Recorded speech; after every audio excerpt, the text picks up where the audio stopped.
ایک ملعون اعلانیہ طور پر صحابہ کے خلاف زبان درازی کرتا ہے، آواز کو اٹھایا گیا، مقدمہ درج ہو گیا، ملعون بدبخت اٹھا تیری اور میری غیرت کو للکارتے ہوئے کہنے لگا میں فلاں کا بیٹا ہوں، آج اس علاقے کا ایس ایچ او، اس کے سامنے میں توہین کرنے لگا ہوں، کسی کے باپ کے بیٹے میں جرأت ہے تو میرے خلاف ایف آئی آر کاٹ کے دکھائے۔ سید شرافت حسین نام کا سید رسول اللہ کے صحابہ کے بارے میں بکواس کو شروع کرتا ہے، اگر تم اور میں حلالی ہے اور اگر ہم میں یہ جرأت ہے تو اللہ کی قسم سید شرافت حسین سن لے، اہل سنت کے غیور امام جاگ چکے ہیں، تیرے خلاف مقدمہ درج کروایا جائے گا، ان 1000 افراد کے خلاف مقدموں کو درج کروایا جائے گا۔ معزز سامعین گرامی قدر، صحابہ کا ایمان ہمارے لیے معیار حق ہے۔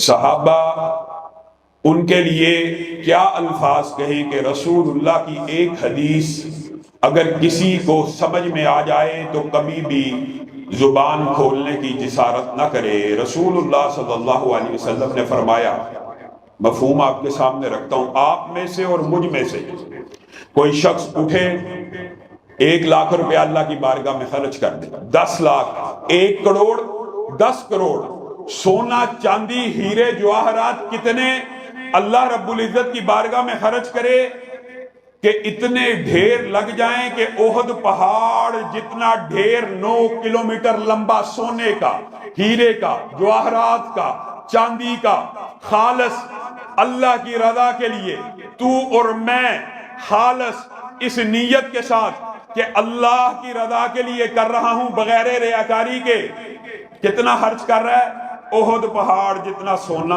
احد پہاڑ جتنی چاندی، احد پہاڑ جتنے پیسے اللہ رب العزت کی بارگاہ میں خرچ کر رہا ہے۔ بتائیے، جو رب ایک کھجور کو احد پہاڑ جتنا کر دیتا ہے، وہ احد پہاڑ جتنے صدقے کو کتنا بڑھائے گا؟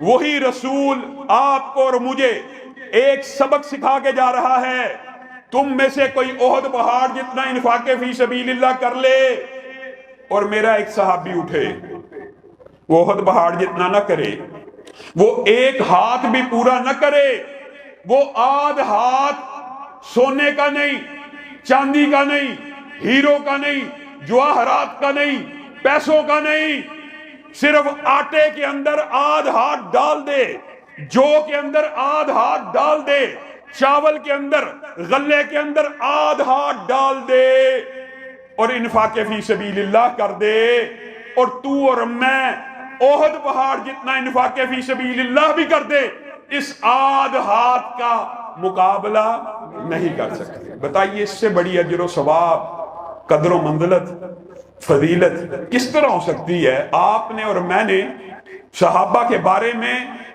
کیسے کیسے مغالطے معاشرے میں اب غلط العام ہے۔ میرے بھائی، میرے برادر اکبر علامہ طارق محمود یزدانی صاحب، میں آ رہا تھا، مرزا جہلمی کا نام لے رہے تھے، کیسے کیسے مغالطے، کیسے کیسے وسوسے، کیسے کیسے شیطانی چکر، کس مغالطے کا آپ کو شکار کیا گیا؟ رسول اللہ کے صحابہ کا مقام و مرتبہ کن کی وجہ سے ہے؟ رسول اللہ کی وجہ سے ہے نا۔ صحابہ کا یہ مقام جو ہے کس کی وجہ سے ہے؟ رسول اللہ کی۔ اور یہ وجہ اگر آپ اس کو ڈیٹیل مطالعہ کریں، ذہن میں لائیں، سب نے یہ حدیث سنی ہوئی ہے، سب نے، ابھی پڑھوں گا آپ کو یاد آ جائے گی، لیکن جب کوئی بکواس کرتا ہے تب اس وقت آپ اس کے منہ کے اوپر یہ بات نہیں مارتے، سب کو یہ حدیث پتہ ہے۔ اس آنکھ نے، جس آنکھ نے رسول اللہ کی حالت ایمان میں زیارت کی اور حالت ایمان میں دنیا سے رخصت ہوئی، اس آنکھ کے اوپر جہنم کی آگ، سب کو پتا ہے نا کہ صحابہ کے اوپر جہنم کی آگ حرام۔ کس وجہ سے؟ کہ ان آنکھوں نے رسول اللہ کے چہرے کا دیدار کیا، ان آنکھوں کے اوپر جہنم کی آگ حرام۔ حدیث یہاں تک ہوتی تو رسول اللہ اور صحابہ کی نسبت، تناسب مکمل بیان ہو جاتا، لیکن قربان جائیں رسول اللہ نے بھی کوئی کسر نہیں چھوڑی بیان کرنے میں، اور اللہ رب العزت نے بھی قیامت تک کے لیے حجت کو قائم کر دیا۔ صرف وہ آنکھ جس نے رسول اللہ کا دیدار کیا ہو، اگر کسی نے اس آنکھ کا دیدار کر لیا، یعنی تابعین جنہوں نے صحابہ کی آنکھ کا دیدار کیا، صحابہ کے چہروں کا دیدار کیا، ان آنکھوں کے اوپر بھی جہنم کی آگ کو اللہ رب العزت نے حرام کر دیا۔ بات صرف صحابہ تک کی ہوتی تو بھی عقل فہم انسان کا شرح صدر ہو جاتا ہے، لیکن اتنی کھل کے بیان کرنے کے باوجود سکردو کے اندر ایک ملعون اعلانیہ طور پر صحابہ کے خلاف زبان درازی کرتا ہے، بکواس کرتا ہے، ہرزہ سرائی کرتا ہے، اس کے خلاف اہل سنت احتجاج کرتے، مقدمہ کاٹا نہیں جاتا، احتجاج بڑھتا چلا جاتا ہے، احتجاج بڑھتا بڑھتا پنجاب کے میدانوں کے اندر پنجاب کے علماء تک بات پہنچتی ہے۔ علماء اہل سنت پنجاب کے علماء کو دعوت دیتے ہیں، مجھ جیسے طالب علم کو، مجھ جیسے ایک ادنا طالب علم کے کان میں بھی یہ اذان آتی ہے کہ وہ باقر حسینی کے خلاف، باقر نجوی کے خلاف وہ آغا نے توہین کیا، پرچہ کاٹا نہیں جا رہا، آپ آواز اٹھائیے۔ آواز کو اٹھایا گیا، مقدمہ درج ہو گیا، اللہ کا شکر ہے درج ہو گیا۔ لیکن اگلی بات، مقدمہ درج ہوا، اس کا ریاکشن کیا آیا؟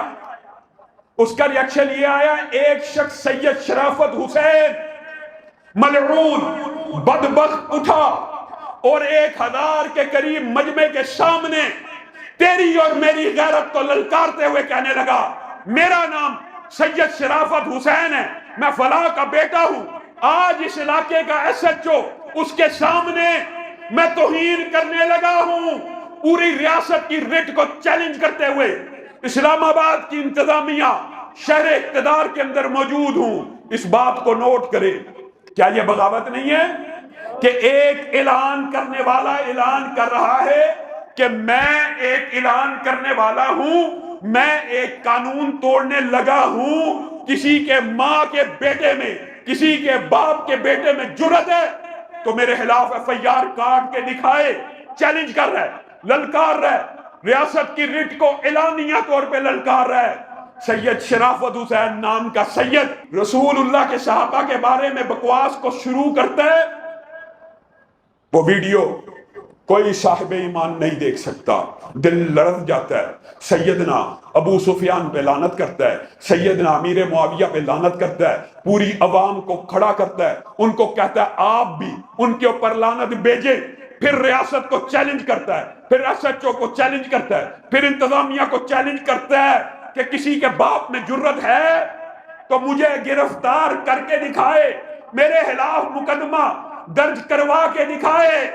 آج میں آپ سے یہ وعدہ لینا چاہتا ہوں، اگر تم اور میں حلالی ہے اور اگر ہم میں یہ جرأت ہے تو اللہ کی قسم سید شرافت حسین سن لے، اہل سنت کے غیور عوام جاگ چکے ہیں، تیرے خلاف مقدمہ درج کروایا جائے گا، ان 1000 افراد کے خلاف مقدموں کو درج کروایا جائے گا۔ آج چلاس میں اجتماع ہوا، دیامیر کے علماء نے رابطہ کیا، علامہ صاحب کیا لاہ عمل ہونا چاہیے؟ میں اسلام آباد کی انتظامیہ کو یہ پیغام دینا چاہتا ہوں کہ ریاست کی رٹ کو چیلنج کرنے والے لوگ ہیں، آپ دیکھ لیں، بغاوت کرنے والے لوگوں کو آپ دیکھ لیں۔ میں بطور صدر جمعیت اہل حدیث پاکستان اہل سنت کا نمائندہ بھی ہوں، دیوبندیوں کا نمائندہ بھی ہوں، بریلویوں کا نمائندہ بھی ہوں دفاع صحابہ میں، لیکن بطور اپنے مسلک کے نمائندے کے ایک پیغام انتظامیہ کو دینا چاہتا ہوں۔ اللہ کے فضل و کرم سے اہل حدیث نے کبھی خروج کی، تکفیر کی دعوت نہیں دی، کبھی دنگا فساد اور کبھی فتنہ فساد اور کبھی جلاؤ گراؤ کی سیاست نہیں کی، کبھی نہیں کی۔ ہم مذاکرات کی ٹیبل کے اوپر بیٹھ کے جنگوں کو فتح کرنے کے قائل ہیں، ہم مذاکرات افہام و تفہیم کے ساتھ مکالمے کی صورت میں بات کر کے ابلاغ کر کے مذاکرات کے اندر موقف کی جیت کے قائل ہیں۔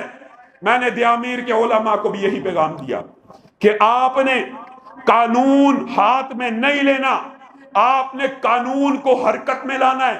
آخری دم تک آپ اور میں پاکستان کے اہل سنت یہ جد و جہد کریں گے کہ قانون حرکت میں آئے، قانون حرکت میں آئے، قانون حرکت میں آئے، قانون حرکت میں آئے۔ لیکن اگر تو یہ کہے گا کسی کے باپ میں جرت ہے، تو اللہ کے فضل و کرم سے سب وعدہ کرتے ہو ہم میں جرت ہے کہ نہیں ہے؟ مقدمہ درج ہوگا کہ نہیں ہوگا؟ دیامیر کے علماء نے، اللہ کا شکر ہے، جید کبار علماء نے ہمارے موقف کو سمجھا، سنا، اور آج میں ان کے موقف کی اعلانیہ تائید کرتا ہوں۔ انہوں نے قرارداد پیش کی جلاس کے اندر، دیامیر کے علماء نے متفقہ ایک قرارداد پیش کی ہے جس کے 4 نکات ہیں، میڈیا پہ آج چل چکی ہے۔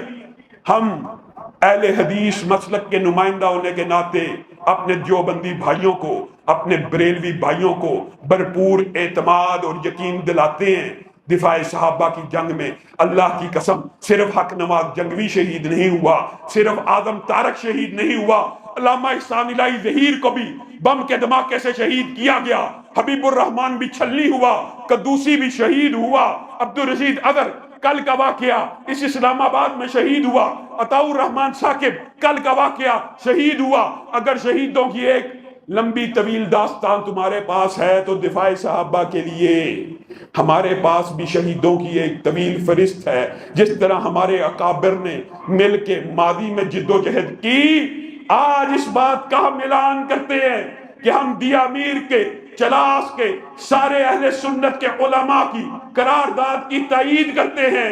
اور انہوں نے کیا قرارداد پیش کیا؟ پھر وہی بات، قانون موجود ہے نا، توہین صحابہ نہیں ہونی چاہیے۔ قانون ہے، جو توہین کر رہا ہے وہ مجرم ہے، کہ جو روکنے کی کوشش کر رہا ہے وہ مجرم ہے۔ کہاں انتظامیہ، کہاں ادارہ، کہاں ہے ادارے؟ کتنی عام فہم بات ہے۔ عقل سے سوچئے، ایک بندہ مطالبہ کر رہا ہے کہ توہین کرنے والے کو پکڑا جائے، آپ کہتے ہیں یہ فرقہ واریت پھیلا رہا ہے، یہ انتشار پھیلا رہا ہے، یہ اہل سنت کے علماء بڑے جذباتی ہو رہے ہیں۔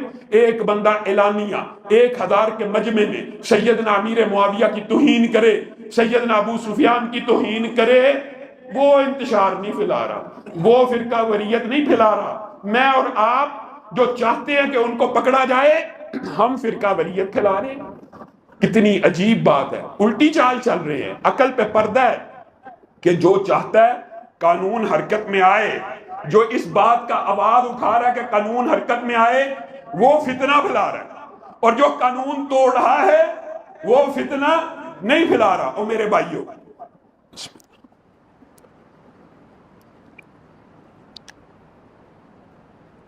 ایک اصولی بات آج آپ نے سمجھ کے جانی ہے۔ یہ ہم انتظامیہ کو بھی سمجھانا چاہتے ہیں، اداروں کو بھی سمجھانا چاہتے ہیں کہ ہم صحابہ کے بارے میں اتنے سینسیٹیو کیوں ہیں، ہم صحابہ کے بارے میں اتنے حساس کیوں ہیں۔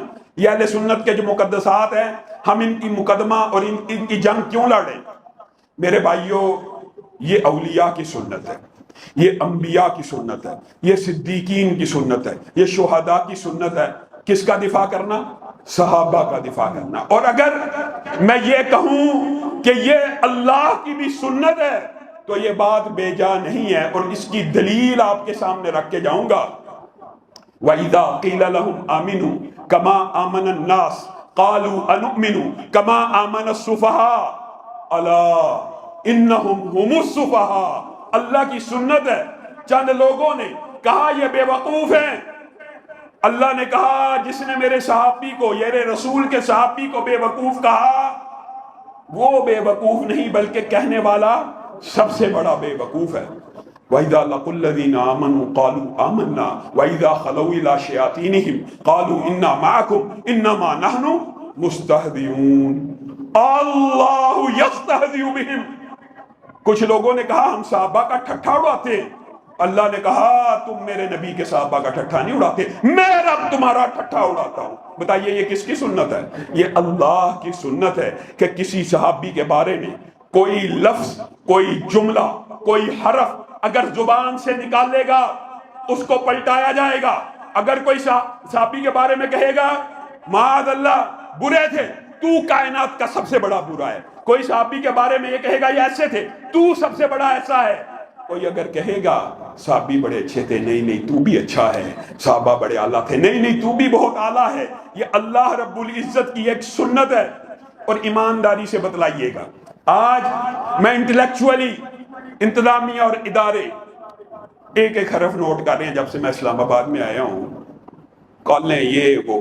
میں آپ سے پوچھنا چاہتا ہوں، آپ سے مخاطب، آپ ایمانداری سے بتلائیے، آپ نے بتلانا ہے، آپ عدل اور انصاف کا ترازو خود پیمانہ لیجئے۔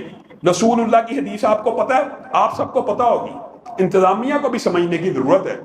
اگر آپ میں سے اور میرے میں سے کوئی شخص اٹھے اور یہ کہے کہ فلاں ابن فلاں کافر ہے، فلاں ابن فلاں بے ایمان ہے، عام مسلمان کے بارے میں اور آپ کسی عام مسلمان کے بارے میں کہیں یہ بے ایمان ہے، یہ کافر ہے، صحیح حدیث پتہ ہے نا؟ یا کہنے والا کافر ہو جاتا ہے یا جس کو کہا گیا وہ، یہ حدیث سب کو پتہ ہے۔ ادارے نوٹ کریں، انتظامیہ نوٹ کرے، ایک مسلمان کو بے ایمان کہنے والا تو بے ایمان ہے، ایک مسلمان کو کافر کہنے والا تو یا کہنے والا کافر ہو جاتا ہے یا جس کے اوپر الزام لگایا جائے وہ کافر ہو جاتا ہے۔ کیا اہل سنت اتنے ہی مظلوم ہیں کہ اکثریت میں ہوتے ہوئے کسی اپنے مقدسات اہل سنت ہی کی بات کر لیجئے، صرف یہی مقدمہ لڑ لیجئے، ان کے مقدسات کو چھوڑیے، اگر وہ کسی صحابی کے بارے میں کہہ دے وہ بے ایمان ہے، ایک عام مسلمان کے بارے میں کہنے والا بے ایمان ہے، کسی صحابی کے بارے میں کوئی کہہ دے یہ بے ایمان ہے، تو ایمانداری سے بتلائیے اس سے بڑا کوئی بے ایمان ہو سکتا ہے کہ جن صحابہ کے بارے میں اللہ رب العزت نے زمین کی پشت کے اوپر چلتے ہوئے کتنی عظیم سند نازل کروائی ہے، کتنی عظیم سند ہے، کتنی عظیم۔ میں اور آپ نے کبھی سوچا نہیں جنتی جنت میں چلے جائیں گے، نعمتیں ملیں گی، حور و غلمان، ریشم و دیبا، زمہریر، ہر چیز مل گئی۔ ایک وقت آئے گا اللہ پوچھے گا، یہ ایک لمبا طویل باب ہے، میرے جنتیوں کس حال میں ہو؟ کہیں گے اللہ ہر چیز مل گئی، بڑے اچھا۔ وہاں پہ اللہ رب العزت کہے گا وَرِضْوَانٌ مِّنَ اللَّهِ اکبر۔ آج جنتیوں میں تمہیں ایک ایسی نعمت دینے والا ہوں جو تمہاری سابقہ ساری نعمتوں کو ہیج کر دے گی، پانی کو، دودھ کو، شہد کو، محلات کو، سونے چاندی کے محلات کو، سب نعمتوں کو ہیج کر دے گی۔ اللہ وہ نعمت کیا ہے؟ وَرِضْوَانٌ مِّنَ اللَّهِ اکبر۔ آج میں تم سے راضی ہونے لگا ہوں اور تم میں سے کسی ایک کو جنت سے نہیں نکالوں گا جس طرح تمہارے باپ آدم کو جنت سے نکالا تھا۔ یہ سند جنتیوں کو جو ملنی ہے جنت میں جانے کے بعد، وہ سند اللہ نے زمین کی پشت کے اوپر چلتے ہوئے صحابہ کو عطا کر دی ہے، تو جنتیوں کو آخر میں ملنی ہے۔ ان صحابہ کے بارے میں اگر کوئی شخص یہ کہے کہ بے ایمان ہے تو کائنات میں اس سے بڑا بے ایمان کون ہے؟ پھر آپ مجھے بتائیے انٹلیکچوئل لیول کے اوپر آئیے مکالمہ کیجئے، انٹلیکچوئل ڈیبیٹ کیجئے۔ آپ یورپ اور امریکہ کے سامنے اسلاموفوبیا کا جو مقدمہ لڑتے ہیں، اور آپ امریکہ اور یورپ کے سامنے حرمت رسول کی جو جنگ لڑتے ہیں، میں پڑھے لکھے افسروں اور اداروں کی انتظامیہ کو مخاطب ہو کے یہ بات کہنا چاہتا ہوں، کیا مقدمہ لڑتے ہیں آپ اور میں یورپ کے سامنے؟ کیا مقدمہ لڑتے ہیں؟ کیا وہ رسول اللہ کو نبی مانتے ہیں؟ نہیں نہ مانتے۔ وہ رسول اللہ کو نبی مانتے ہیں؟ نہیں مانتے۔ ہم کیا مقدمہ رکھتے ہیں؟ آپ ہمارے نبی کی توہین مت کیجئے، کیونکہ یہ فریڈم آف سپیچ نہیں ہے، یہ آزادی اظہار نہیں ہے، یہ ہیٹ سپیچ ہے، یہ جذبات کو مجروح کرنے والی، یہ دلوں کو مجروح کرنے والی، دلوں کو زخمی کرنے والی گفتگو ہے۔ دنیا کے اندر 2 ارب کے قریب مسلمان جب آپ ان کے نبی کی توہین کرتے ہیں تو یہ آزادی اظہار نہیں، کیا ہے؟ ہیٹ سپیچ ہے۔ کیا ہے؟ Heat speech. یہ سینٹیمنٹس کو مجروح کر رہی ہے، یہ جذبات کو مجروح کر رہی ہے، یہ احساسات کو مجروح کر رہی ہے۔ اس کے علاوہ ہم کیا مقدمہ لڑ سکتے ہیں؟ کوئی اور مقدمہ نہیں لڑ سکتے۔ وہ ہمارے نبی کو نبی نہیں مانتے، وہ ہمارے پیغمبر کو رسول نہیں مانتے، ہم انٹلیکچوئل لیول پہ ان کے ساتھ ڈیبیٹ کرتے ہیں۔ اگر آپ نے توہین پرچم کا قانون بنایا ہوا، توہین عدالت کا قانون بنایا ہوا، توہین کرنسی کا قانون بنایا ہوا، توہین دستور کا قانون، یہ سارے پڑھے لکھے لوگ جانتے ہیں کہ کسی ملک کے اندر یہ لا موجود ہے، اس کا پرچم نہیں جلایا جائے گا، اس کی کرنسی نہیں جلائی جائے گی، اس کا آئین نہیں جلایا جائے گا۔ حق کے عزت کے قوانین موجود ہیں، توہین عدالت کے قوانین موجود ہیں، توہین ادارے کے قوانین موجود ہیں، ہمارے پاکستان میں بھی موجود ہے۔ یہ سارے قوانین موجود ہیں، تو 2 ارب مسلمانوں کے پیغمبر کی اگر آپ توہین کریں گے تو کوئی قانون، کوئی ضابطہ، کوئی اخلاقیات حرکت میں نہیں آتا. یہی مقدمہ ہے جو مسلمان لڑتے ہیں. یہ مقدمہ آپ کے سامنے اس لیے رکھ رہا ہوں کہ آئیے اہل تشیع کے اندر جو کچھ علماء موجود ہیں اس مقدمے کو سمجھیں. آپ کی نظر میں بالفرض مقدسات اہل سنت میں سے کوئی معتبر نہیں ہے، بالفرض آپ کی نظر میں معتبر نہیں بھی ہے، تب بھی آپ کو ان کی توہین کی اجازت نہیں دی جا سکتی. کیوں؟ یہ اہل سنت کے نزدیک مقدسات ہیں، یہ آزادی اظہار نہیں ہے، یہ ہیٹ سپیچ ہے. اگر آپ سیدنا امیر معاویہ کے بارے میں ہردہ سرائی کریں گے، بکواس کریں گے، اہل سنت کے عوام کے سینٹیمنٹس مجروح ہوں گے، جذبات مجروح ہوں گے، احساسات مجروح ہوں گے. اللہ کے بندو، جو مقدمہ میں اور تو مل کے یورپ اور امریکہ کے ساتھ رسول اللہ کی توہین پہ لڑتا ہے، وہی مقدمہ تو اہل سنت کے وطن کے اندر، اہل سنت کے دیش کے اندر، اہل سنت کی ریاست کے اندر اس مقدمے کو ڈال دیتا ہے اور اہل سنت کے مقدسات کی توہین کرنا شروع کر دیتا ہے. اور عقل پہ ایسا پردہ ہے، عقل پہ ایسا پردہ ہے.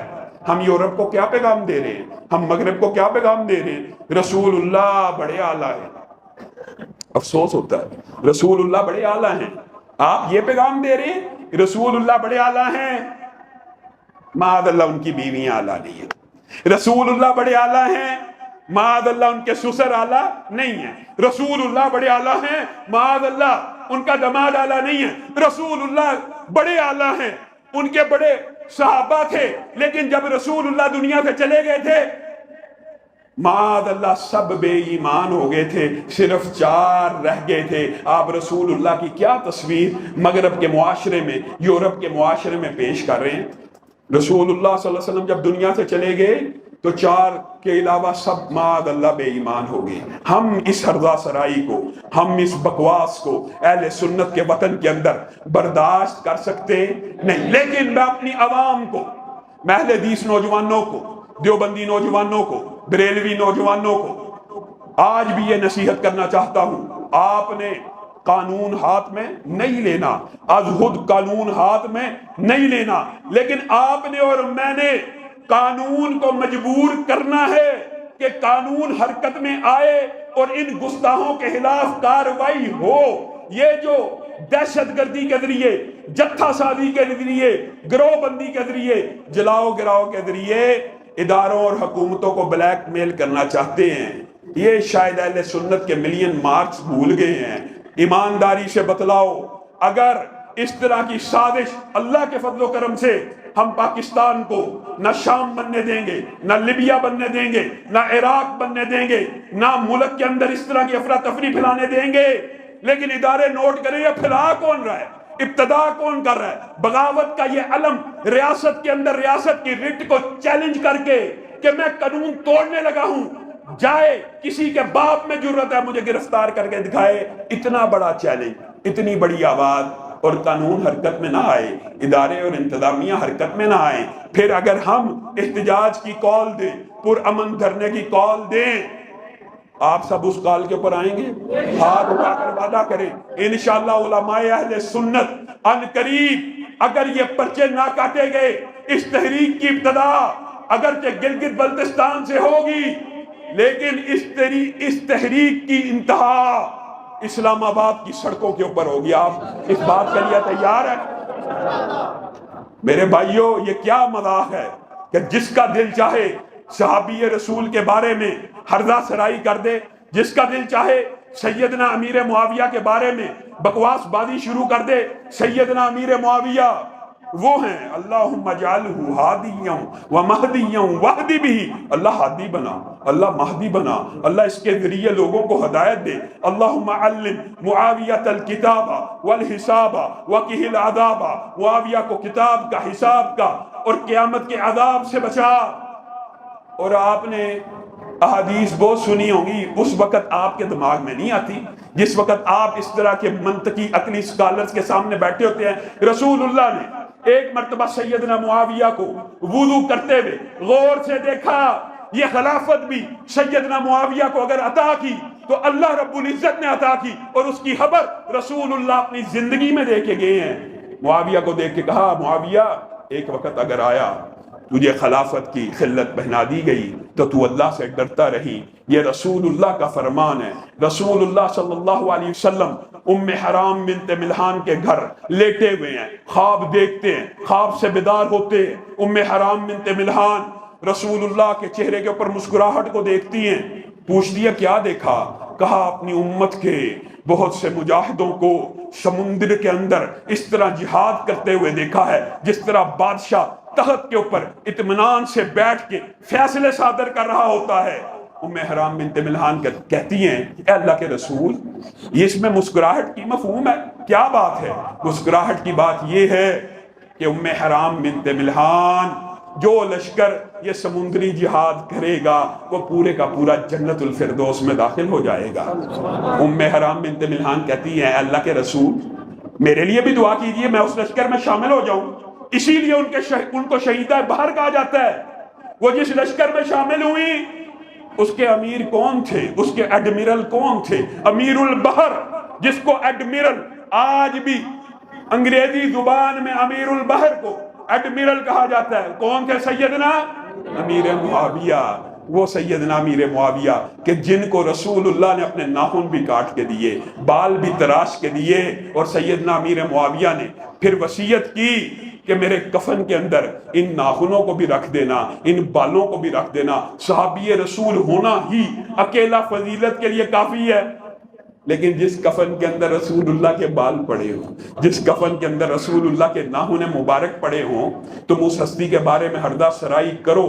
رسول اللہ صلی اللہ علیہ وسلم کے رشتہ دار، قریبی رشتہ دار، رسول اللہ کے سسر، رسول اللہ کی بیویاں، ایمانداری سے ایک بات بتلاؤ، ایک مقدمہ سمجھو، کیا یہ سیدنا امیر معاویہ بنو امیہ بنو ہاشم کا جھگڑا ہے جو آپ کے سامنے پیش کیا جاتا ہے؟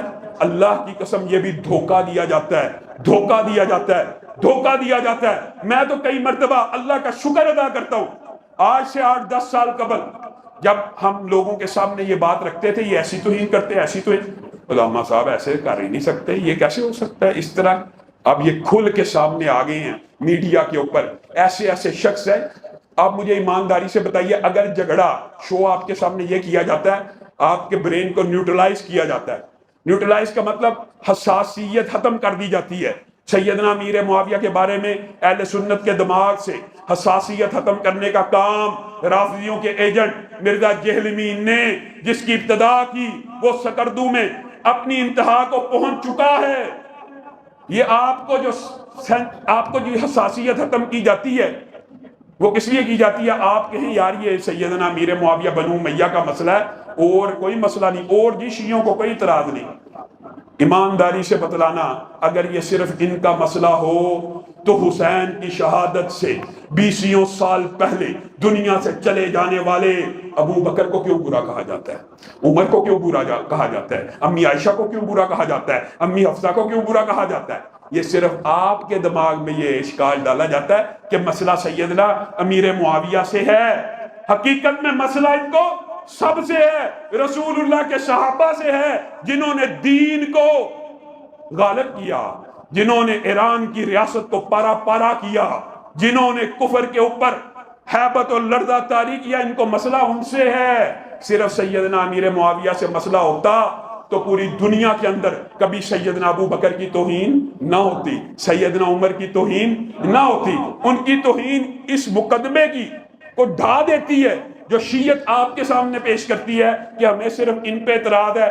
آج بھی جب یہ توہین صحابہ کا بل پاس ہوا، شیعہ میڈیا کے اوپر اعلانیہ یہ مقدمہ لاڑے ہیں کہ ہم امیر معاویہ اور سیدنا ابو سفیان کو مقدسات تو ہمارے، ہم کہتے ہیں آپ نہ ماننے مقدسات اہل سنت ہی کا احترام کر لی کے سامنے آج بھی یہ مقدمہ کر رہے ہیں ہم ان کا احترام نہیں کریں۔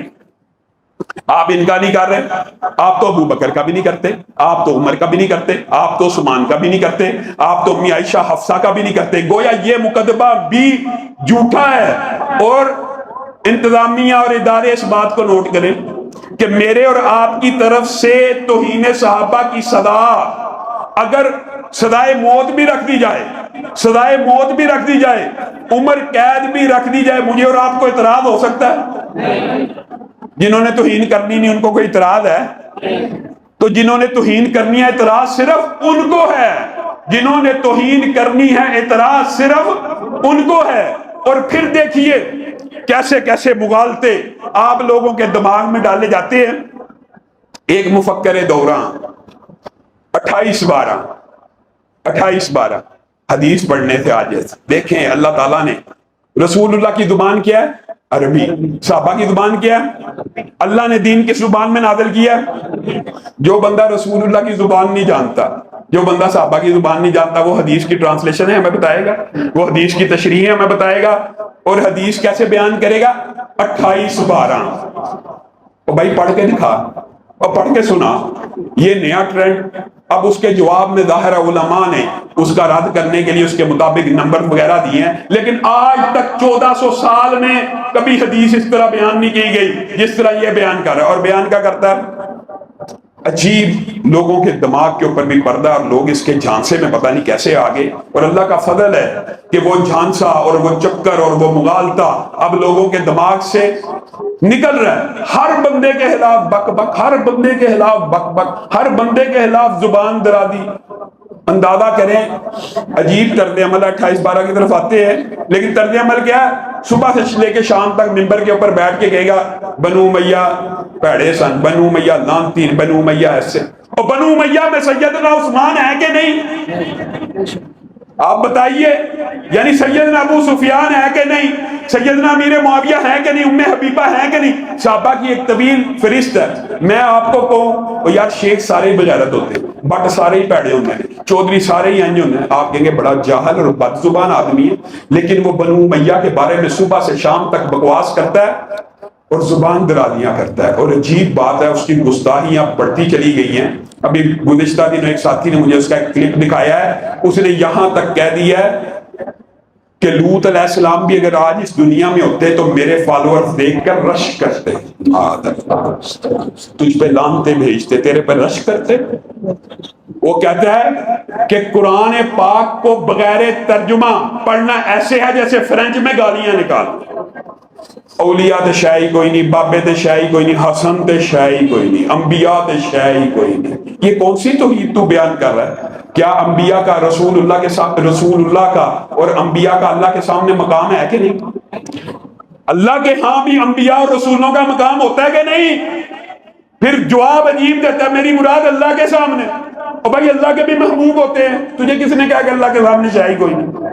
اللہ کے بھی محبوب بندے ہیں، تو کس طرح کی گفتگو کرتا ہے، تو کس طرح کی ارداد۔ 28/12 کے بارے میں لوگوں نے میرے سے آنے کے وقت سوال کیا، اس لیے میں وضاحت کر دینا چاہتا ہوں۔ حضرت علی کے گروہ کے بارے میں اور حضرت امی عائشہ کے گروہ کے بارے میں اعلانیہ کیا چکا ہے۔ طلحہ اور زبیر، امی عائشہ، یہ سارے کا سارا گروہ، سیدنا امیر معاویہ کا گروہ جہنم کی طرف بلانے والا گروہ ہے، معاذ اللہ۔ جب ہم یہ کہتے ہیں معاذ اللہ تو وہ کہتا ہے یہ حدیث کے اوپر کہتے ہیں معاذ اللہ، تیرے ترجمے کے اوپر، تیرے عقل اور شعور کے اوپر، تیری ٹرانسلیشن کے اوپر معاذ اللہ کہتے ہیں۔ حدیث پڑھ تو صحیح، حدیث پڑھے گا تو پتہ لگے گا۔ عمار کو فیہ باغیہ قتل کرے گا جو جہنم کی طرف بلانے والا ہوگا، اور عمار جنت کی طرف بلانے والا ہوگا۔ اب ایمانداری سے بتلائیے، کیا یہ حدیث صحابہ کو نہیں تھی پتا تھی نا؟ رسول اللہ صلی اللہ علیہ وسلم اپنے نواسے کو آتا دیکھ رہے ہیں، حسن کہہ رہے ہیں یہ میرا بیٹا سردار ہے، سب کو پتا ہے یہ میرا بیٹا سردار ہے، یہ مسلمانوں کے دو عظیم گروہوں میں صلح کروائے گا، یہ مسلمانوں کے دو عظیم گروہوں میں صلح کروائے گا۔ جہنمی، تیرا رد تو اسی حدیث کے اندر موجود ہے، تو کہہ رہا ہے ایک گروہ جہنم کی طرف بلانے والا ہے، رسول اللہ کہہ رہے ہیں یہ میرا بیٹا سردار ہے جو مسلمانوں کے دو عظیم گروہوں میں صلح کروائے گا۔ حضرت حسن کو اس حدیث کا نہیں تھا پتا کہ سیدنا امیر معاویہ معاذ اللہ جہنم کی طرف بلانے والے ہیں، اور میں ان کے ہاتھ پہ بیعت کر رہا ہوں اور انہیں متفقہ خلیفۃ المسلمین بنا رہا ہوں۔ ایمانداری سے بتائیے گا، جنگ جمل اور صفین کے بعد حسن نے صلح کی ہے کہ پہلے کی ہے؟ بعد میں کی ہے نا، وہ جنگوں کے بعد صلح ہوئی ہے نا، سیدنا امیر معاویہ کے دور میں صلح ہوئی ہے نا، سیدنا علی کی جنگوں کے بعد صلح ہوئی ہے نا، سیدنا عمار کی شہادت کے بعد صلح ہوئی ہے نا۔ سیدنا حسن کو پتہ ہے نا کہ باغی گروہ کون سا ہے اور جو جہنم کی طرف بلانے والا گروہ کون سا ہے؟ جہنم کی طرف بلا رہے ہیں امیر معاویہ، جہنم کی طرف بلا رہی ہیں امی عائشہ، جہنم کی طرف بلا رہے ہیں طلحہ زبیر، عشرہ مبشرہ صاحب بھی، کیا وہ جہنم کی طرف بلانے والے ہیں؟ ماں عائشہ کہ جن کے بارے میں رسول اللہ نے کہا جنت میں بھی میری بیوی ہے، جہنم کی طرف بلانے والی۔ کبھی ایک عام فہم مثال دے کے اپنی بات کو آگے بڑھاؤں گا، عام فہم مثال ہے، کبھی کسی اہل سنت نے، اہل سنت میں سے چاہے دیوبندی ہو، اہل حدیث ہو، بریلوی ہو، کسی نے آج تک یہ کہا ہے کہ طلحہ اور زبیر عشرہ مبشرہ ہیں، اتفاق ہے، اور ان کو جو گروہ قتل کرے گا وہ پورا جہنم کی طرف بلانے والا ہو؟ کسی نے آج تک یہ کہا؟ حتیٰ کہ حضرت علی نے خود یہ جملہ کہا، زبیر کی جب قتل کر کے وہ بندہ سیدنا علی کے پاس آیا اور آ کے کہنے لگا میں نے اتنے بڑے جرنیل کا سر آپ کی بارگاہ میں پیش کیا تو مجھے انعام و اکرام پیش کیا جائے، تو سیدنا علی نے کیا جملہ کہا تھا؟ اے زبیر کے قاتل، تجھے جہنم کی بشارت ہو، کیونکہ میں نے رسول اللہ سے سنا تھا ہر صحابی کا ایک حواری ہوتا ہے اور میرا حواری زبیر ہے۔ اب کوئی اہل سنت کا بندہ اٹھ کے کہتا ہے کہ سیدنا علی نے جہنم کی بشارت دی ہے تو سیدنا علی کا گروہ جہنمی ہو گیا، معاذ اللہ، کوئی نہیں کہہ سکتا۔ ہاں، اہل سنت کا اجماعی عقیدہ، متفقہ عقیدہ، 1400 سال سے پختہ عقیدہ، جہنم کی طرف بلانے والا گروہ کس کا تھا؟ خارجیوں کا۔ کس کا تھا؟ خارجیوں کا۔ یہ اجماع امت ہے کہ جہنم کی طرف بلانے والا گروہ کس کا تھا؟ خارجیوں کا تھا۔ کچھ حضرت علی کے لشکر میں تھے، کچھ وہاں تھے، انہوں نے صحابہ کو شہید کیا، یہ گروہ جہنم کی طرف بلانے والے تھے۔ امی عائشہ کا لشکر جہنم کی طرف بلانے والا نہیں تھا، سیدنا امیر معاویہ کا لشکر جہنم کی طرف بلانے والا نہیں تھا، اور اگر تھا تو حضرت حسن نے صلح کیوں کی؟ حضرت حسن نے رسول اللہ کی اس حدیث کو سچا ثابت کیا کہ مسلمانوں کے دو عظیم گروہوں کے مابین صلح کروائیں گے۔ یہ تو وہ بات ہے جو کسی ساتھی نے سوال کیا 28/12 کا۔ آخر میں چند باتیں آپ سے یہ بھی کرنا چاہتا ہوں کہ میں اور آپ دفاع صحابہ کی مشترکات کے اوپر ایک ہے، ختم نبوت کے مشترکات کے اوپر ایک ہے، لیکن ایک فلسفہ میں نے اور آپ نے نہیں سیکھا۔ ہم نے عالم دین کو، مولوی کو اپنا رہنما نہیں مانا۔ ہمارا رہنما عمران خان، ہمارا رہنما نواز شریف، ہمارا رہنما بلاول بھٹو زرداری۔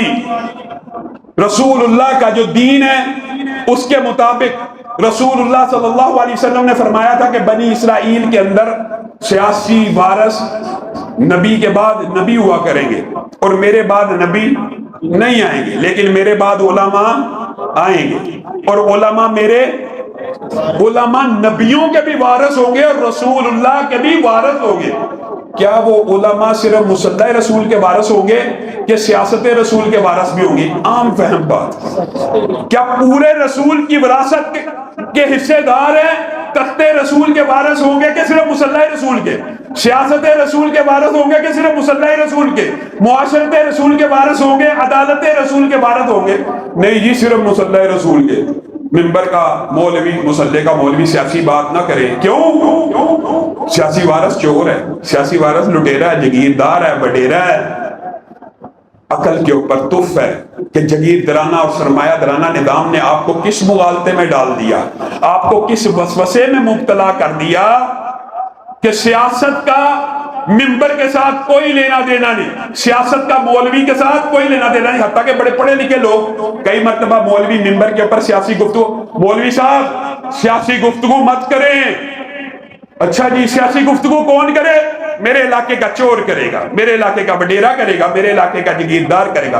تف ہے آپ کی عقل کے اوپر کہ آپ نے منبر رسول کے اوپر تو کرائٹیریا بنا لیا کہ منبر رسول کے اوپر زانی کھڑا نہ ہو، شرابی کھڑا نہ ہو، بدکار کھڑا نہ ہو، ڈاکو کھڑا نہ ہو، قبضہ مافیا کھڑا نہ ہو۔ چھوٹے سے چھوٹا عیب آپ عالم کا اور مولوی کا دیکھتے ہیں کہ منبر رسول کا وارث ہے، اہم ہے، بات اچھی ہے کہ مصلی رسول کے اوپر جس نے کھڑا ہونا ہے اس کے اندر عیب نہ ہو، لیکن جس نے تخت رسول کے اوپر بیٹھنا ہے وہ زانی بھی ہو جائے، وہ شرابی بھی ہو جائے، وہ بے ایمان بھی ہو جائے۔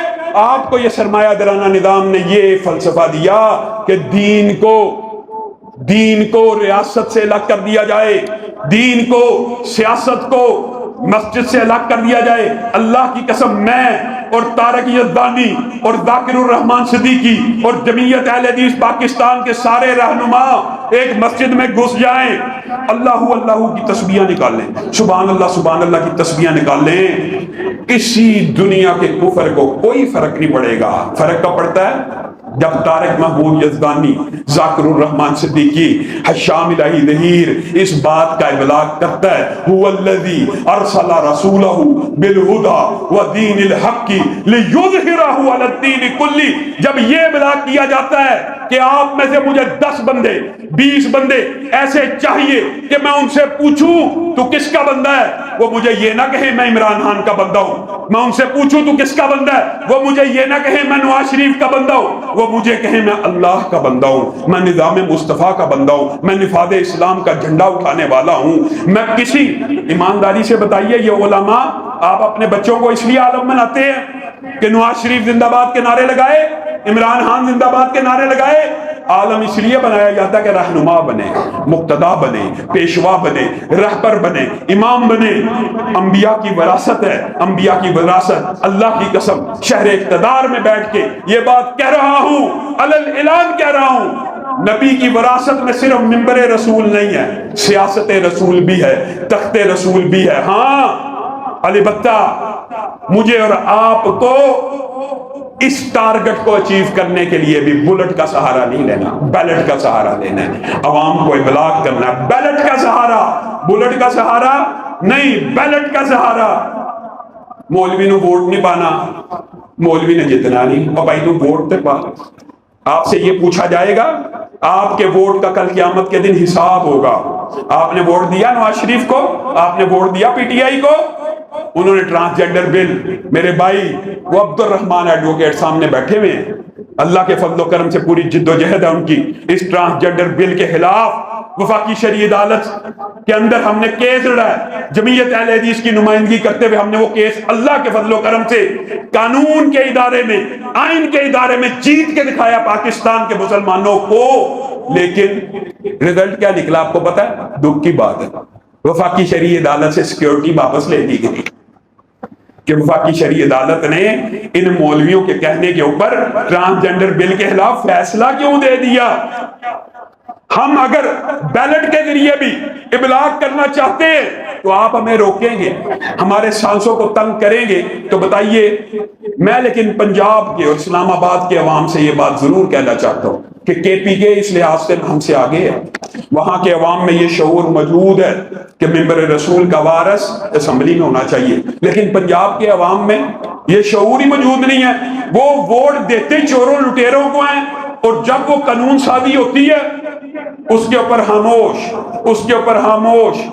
آپ ایمانداری سے بتلائیے، بات ہو سکتا تلخ ہو لیکن آپ نے ایمانداری سے بتلانا ہے، اپنے اوپر ہی اپنے گربانوں کو جانچ لیجئے۔ میں دیوبندی بھائیوں کو یا بریلوی بھائیوں کی بات نہیں کرتا، ہمارے بھی اسمبلی میں 2 نمائندے موجود ہیں نا، آج تک مرزا جیلمی کو پکڑوانے کی کوشش کی گئی، کل جو گستاخی ہوئی اس کے اوپر آواز اٹھائی گئی۔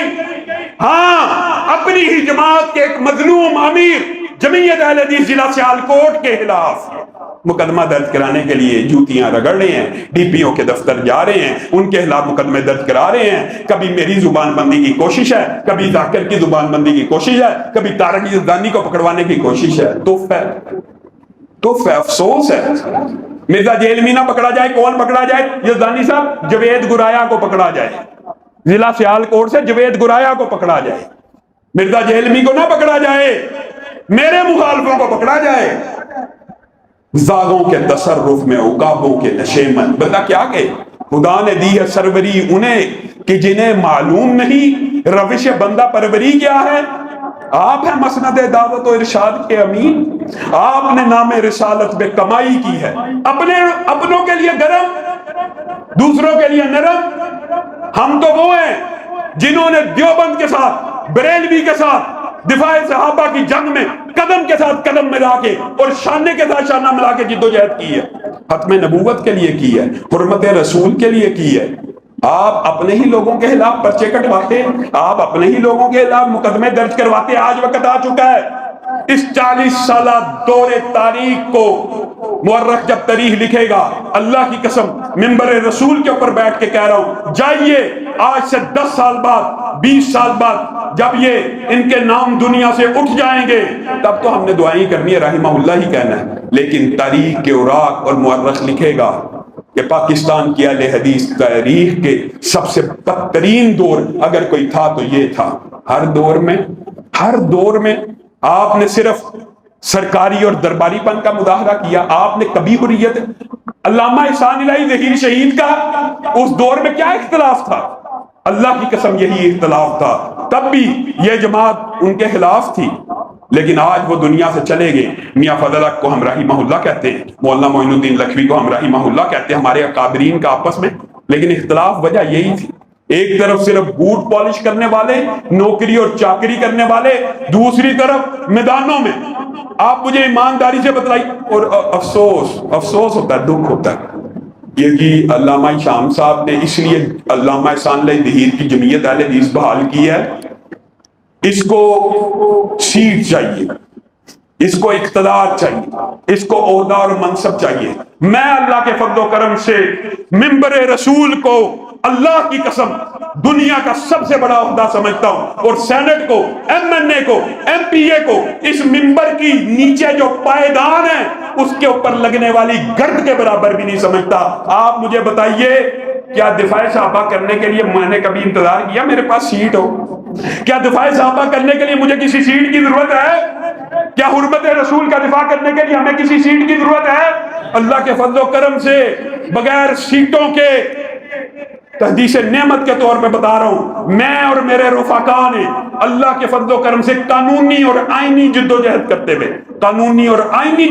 کرتے ہوئے قانون کو ہاتھ میں لیے بغیر مذاکرات کے ٹیبل پہ قانون اور اداروں کو سمجھا کے فلاں بندہ گستاخی کر رہا ہے، اس کے علاوہ مقدمہ ہونا چاہیے، فلاں کر رہا ہے، اللہ کے فضل و کرم سے میں اور میرے رفقا نے پاکستان میں 700 سے زائد گستاخوں کے خلاف پرچے کروائے ہیں۔ نعرہ تکبیر! نعرہ تکبیر! عصمت صحابہ! اور آج آپ سے یہ وعدہ لے کے جا رہا ہوں کہ یہ سید شرافت حسین اکیلا نہیں، انتظامیہ اور ادارے نوٹ کریں، آج بھی ہم آپ کو ڈائیلاگ کے ساتھ، مذاکرات کے ساتھ یہ بات سمجھا رہے ہیں کہ یہ معاشرے میں قتل، قتال، فرقہ واریت، انتشار اور فساد پھیلانا چاہتے ہیں، ریاست کی ریٹ کو چیلنج کرنا چاہتے ہیں۔ آج بھی ہم آپ کو یہ بات سمجھا رہے ہیں کہ ہمیں کمزور نہ سمجھا جائے۔ اللہ کے فضل و کرم سے صرف جمعیت اہل حدیث کے اندر لاکھوں کی تعداد میں اہل حدیث ہماری پشت میں کھڑے ہیں، اور یہ جو میرے دیوبندی بھائی ہیں، اہل سنت کے بھائی ہیں، بتائیے اگر بریلوی دیوبندی اہل حدیث مل کر احتجاج کرنا شروع ہو گئے تو ان کو منہ چھپانے کی جگہ ملے گی؟ تو پھر کس چیز کا انتظار ہے؟ اس بندے کے خلاف بھی مقدمہ کاٹا جائے، ان 1000 لوگوں کے خلاف بھی۔ یہ اداروں کے لیے، انتظامیہ کے لیے ایک ٹیسٹ کیس ہے کہ قانون کو توڑنے والا اگر مضبوط ہو، جتھا ہو، گروہ ہو، اگر آپ نے جتھا بندی کی، گروہ بندی کی سیاست کرنی ہے تو کل کو میں بھی جتھا لے کے آ سکتا ہوں، میں بھی گروہ لے کے آ سکتا ہوں، لیکن اللہ کے فضل و کرم سے کبھی دنگے کی، کبھی فساد کی، کبھی فتنے کی سیاست نہیں کی۔ اللہ رب العزت جو کہا گیا، جو سنا گیا، اس کو سمجھنے کی توفیق عنایت فرمائے۔ اور میں آپ نوجوانوں سے یہ بات کہتا ہوں کہ آپ سب کے سب نوجوان اور میرے رفقا جمعیت اہل حدیث کے جھنڈے کو اٹھا لیں، کیونکہ یہ جمعیت اس شہید قائد کی بنائی ہوئی ہے جس نے اپنا خون دے کر اس جمعیت کو اپنے عروج پہ پہنچایا، اور بعض کم ظرفوں نے اس جمعیت کو سرے سے ختم کر دیا۔ وما علینا الا البلاغ، سبحان ربک رب العزۃ عما یصفون وسلام علی المرسلین والحمد للہ رب العالمین۔